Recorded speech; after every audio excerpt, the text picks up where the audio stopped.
Right here, all new at 5:30. Imagine facing a life-threatening emergency and your best shot at survival is the back of a police cruiser. That was the reality around Louisville not long ago. And this year marks 50 years since the creation of Louisville EMS. Brooke Hash and photojournalist Jessica Farley sat down with some of the original crew members who helped blaze the trail for EMS as we know it. My wife asked me a number of years ago, what made you think that you could do these kinds of things? And at the time, you just, I guess, didn't think that you couldn't. At a time when medical care in the field was virtually non-existent, Louisville was crafting its first emergency medical services. It was an ambitious plan, a practice unheard of in Kentucky, and few communities had a blueprint for it. It was 1973, and Park Duval's medical director Harvey Sloan was running for Louisville mayor. He witnessed a man collapse during a meeting at the VFW. And we ran up, and I gave him mouth to mouth. Paramedics weren't a thing yet, and ambulances were a rare commodity. So the burden fell on local officers working in a cramped space with little medical training, not even in CPR. They had station wagons with a small stretcher in the back and 2 officers. You had an oxygen tank, you had a first aid kit. The police came in their station wagon about 30 minutes after the collapse. The man never had a chance, and that day Sloan made a campaign promise. I said to myself,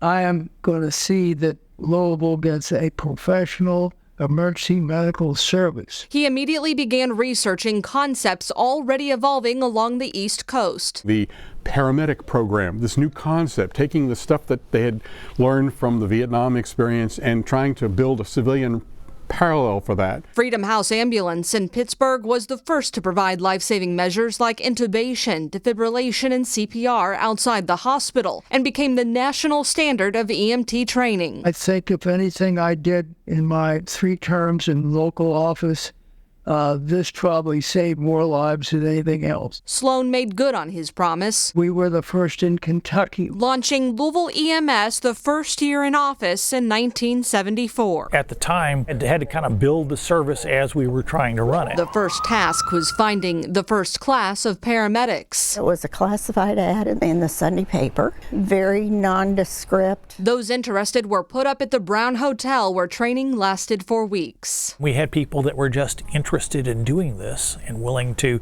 take the challenge. We had a few people that had some military background as a medic.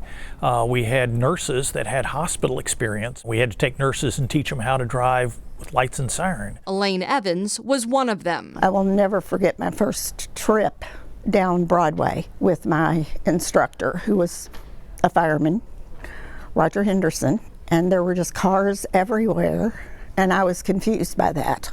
And Roger's like, it's okay, they're getting out of your way.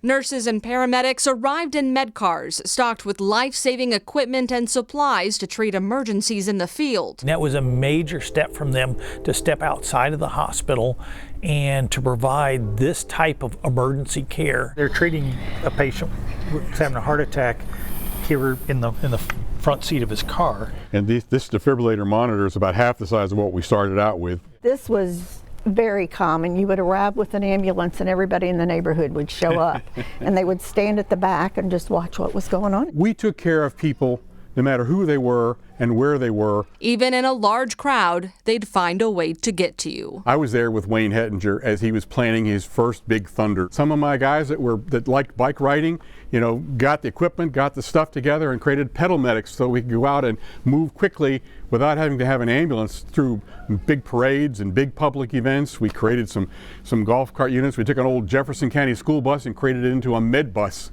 that was kind of like a mobile command post and a mass treatment center if we needed to. That's the first EMT class for the first group of employees. So many great faces. 50 years later, there's one memory that stands out from the rest.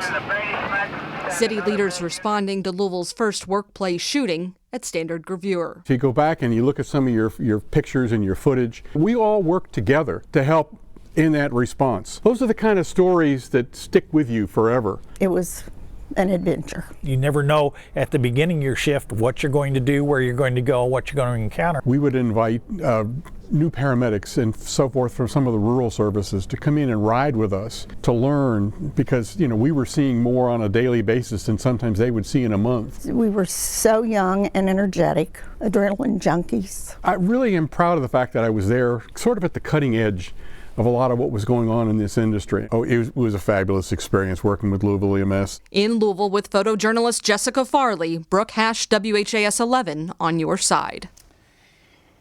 Connie, you and I interviewed a lot of those figures there. Dick Bartlett, Brad Learn over the years. They were so committed to their craft, and they've really cared for the community. Yeah, I was going to say it's great to see them again, right? And next month, those original crew members from Louisville EMS who haven't seen each other in years are planning a big reunion. That'll be cool. Harvey Sloan, almost 90. What a trailblazer.